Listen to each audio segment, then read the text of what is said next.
घना अंधेरा था। आधी रात का समय। हवा में ठंडक के साथ एक अजीब सी सड़ांध घुली थी। गांव भैरवपुर के किनारे एक पुराना श्मशान था। चारों ओर टूटे फूटे पत्थर, उखड़ी हुई समाधियां और बीच में खड़ा एक विशाल पीपल का पेड़। लोग कहते थे कि वहां श्मशान की रानी का वास है, एक भूतनी जो अधमरे लोगों की आत्माओं को खा जाती है। किसी ने उसे देखा नहीं था, लेकिन हर अमावस की रात श्मशान से हड्डियों की खड़खड़ाहट और औरत की पागल हंसी सुनाई देती थी। गांव के बुजुर्ग कहते थे, जो भी उस रात वहां गया कभी लौट कर नहीं आया। गांव का एक लड़का था, राघव, जवान, निडर और जिज्ञासु। उसे भूत प्रेतों की कहानियों पर भरोसा नहीं था। उसने तय किया कि वो अमावस की रात खुद जाकर देखेगा कि श्मशान में होता क्या है। अगर डर ही सच है तो मैं उसे साबित करके दिखाऊंगा, उसने अपने दोस्तों से कहा। रात के 12 बजे हाथ में टॉर्च और पूजा की माला लिए राघव अकेला श्मशान की ओर चल पड़ा। हवा में सन्नाटा था, झींगुरों की आवाज भी थम चुकी थी। श्मशान के पास पहुंचते ही उसकी टॉर्च झिलमिलाने लगी, जैसे किसी ने जानबूझकर रोशनी बुझानी चाही हो। उसने देखा, जमीन पर बिखरी राख, अधजली लकड़ियां और कुछ जगहों पर अधूरी चिताएं थीं। अचानक उसके पैरों के पास से एक ठंडी हवा का झोंका गुजरा। ऐसा लगा मानो किसी ने उसके कान में फुसफुसाया हो, वापस जा, अभी भी वक्त है। राघव ने हिम्मत जुटाई, कौन है? सामने आ। लेकिन जवाब में सिर्फ खामोशी थी। पीपल के पेड़ के नीचे एक पुराना शिवलिंग था।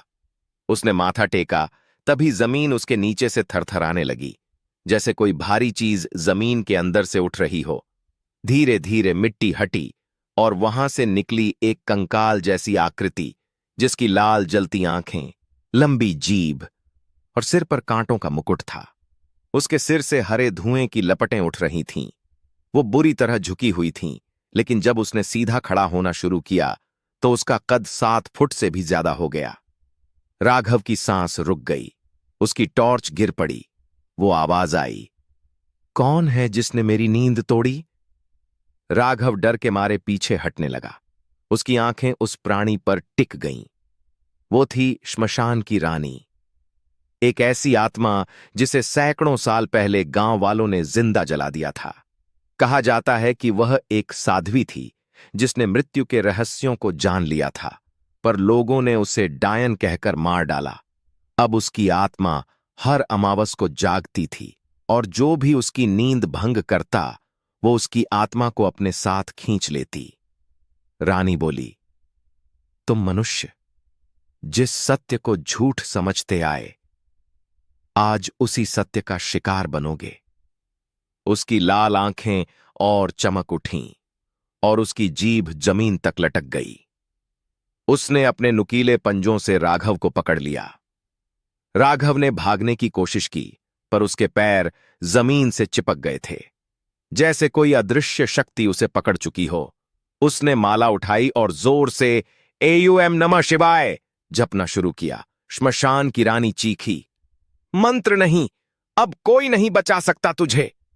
उसकी हड्डियां चरमराईं और उसके शरीर से हरे धुएं की लपटें उठने लगीं।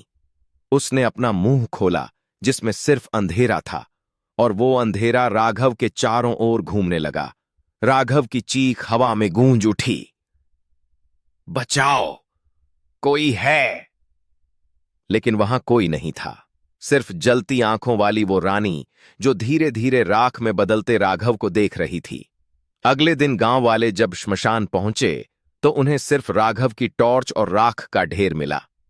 उसके पास एक पुरानी सोने की मुकुट जैसी चीज भी पड़ी थी, वैसी ही जैसी श्मशान की रानी ने पहनी थी। गांव के पुजारी ने कहा, उसने रानी की आत्मा को जगा दिया, अब वो फिर जाग चुकी है। उस दिन के बाद से भैरवपुर के श्मशान से हर रात हड्डियों की खड़खड़ाहट सुनाई देने लगी। लोग कहते हैं, अब वो सिर्फ श्मशान की रानी नहीं, श्मशान की देवी बन चुकी है, जो हर अमावस को नई आत्मा की तलाश में निकलती है। सालों बाद एक डॉक्यूमेंट्री टीम उस जगह पहुंची। उन्होंने कैमरे सेट किए और कहा, हम इस मिथक को तोड़ेंगे। रात 12 बजे कैमरे चालू हुए।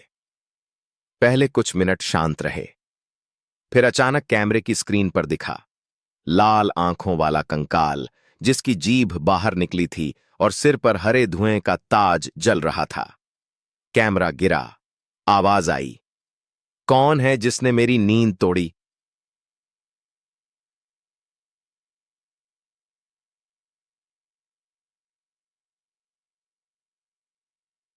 अगली सुबह टीम का कोई सदस्य जिंदा नहीं मिला, बस एक वीडियो क्लिप जिसमें आखिरी फ्रेम में वही रानी खड़ी थी, मुस्कुराती हुई।